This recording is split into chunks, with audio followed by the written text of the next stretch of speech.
ehk siis füüsiliselt võib-olla ollakse isegi koos, aga on tunda, et mingit laadi psühholoogilised kommunikatsioonibarjäärid, kõikidest asjadest ei räägita, kõiki asju ei tooda võib-olla jutuks, mis oleks vaja läbi rääkida ja ajas meeskond tajub seda, et võib-olla meeskonna ja juhi vahel ei ole seda päris usaldust, avatust, dialoogi, ei ole ka kohti, kus nendest asjadest rääkida, sest juht üks-ühele vestlusi ei peab ainult selliseid võib-olla töökoosolekuid, kus seda avatust igal juhul on keeruline ju luua ja ajas juhtubki, et see kandub üle ka meeskondadesse ja tekivadki sellised nähtamatud barjäärid, halvemal juhul selline sisemine rivaalitsemine, võistlemine, loomulikult see ei ole liiga selline avalik, see võib liikuda ka avaliku faasi, kus on juba teada, et meil on probleemid, me võistleme, meil on pinged, aga tüüpiliselt on see siis niimoodi peidetud kuhugi vaiba all ära ja justkui tehakse head nägu, sest et töö iseenesest saab tehtud ka ilma nende teemadeta. Me ei pea neid teemasid adresseerima, kuna me teame, et meil on üksteise suhtes võib-olla veitsa rahulolematust, meil on võib-olla isegi juhi suhtes rahulolematust, meil on meeskonna toimimise kohta võib-olla rahulolematust, aga nende teemade adresseerimine tekitab pingeid ja seetõttu ärme seda parem tee ja keskendume tööle. Ja teatud tasemeni võib tulemused ka sellisel viisil kätte saada,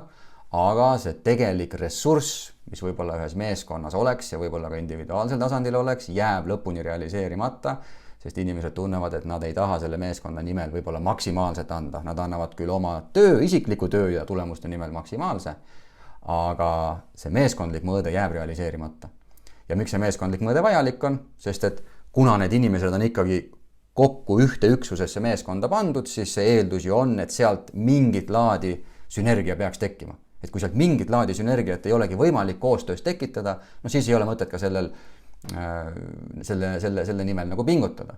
Aga kui juht või meeskond tunneb, et tegelikult ikkagi mingeid koostööpunkte on, siis arvatavasti see võib osutuda ajas probleemiks.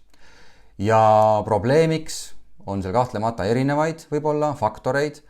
aga oma töö käigus siis olengi avastanud, et väga sageli ja mida ka erinevad uuringud siis kinnitavad, ongi see, et see juht, ükskõik kas ta on siis tiimijuht või ta on osakonnajuht või halvemal juhul isegi kogu organisatsiooni juht, ta on ise nii tugevalt tegelikult veel sellises nagu eksperdi lõksus või tippspetsialisti lõksus, et kas siis teadlikult või ebateadlikult ta ei üritagi kasvada juhiks kui liidriks, vaid tema arusaamine juhtimisest ongi see, et varem mul olid isiklikud eesmärgid, ma pingutasin nende nimel, sain selle eest palka ja tunnustust, nüüd ma olen meeskonnajuht, mul on mingit laadi meeskondlikud eesmärgid, aga see arusaamine tööst on veel väga tugevalt kinnistunud sellest varasemast ajast ja töövõtteid ei muudeta. Ja selle tulemusena võib olla nagu keskkond soodus, veelgi rohkem jääda sellisesse nagu spetsialisti rolli, kus siis juht läheneb juhtimisele umbes nii, nagu ta varasemalt lähenes oma isiklikule tööle. Et mul on eesmärgid, nüüd ma panen ka oma töötajatele siin eesmärgid, mul olid mingid ülesanded, tegevused, millele ma keskendusin, ma olin väga distsiplineeritud ja tubli, nüüd ma teen seda ka ja saingi häid tulemusi,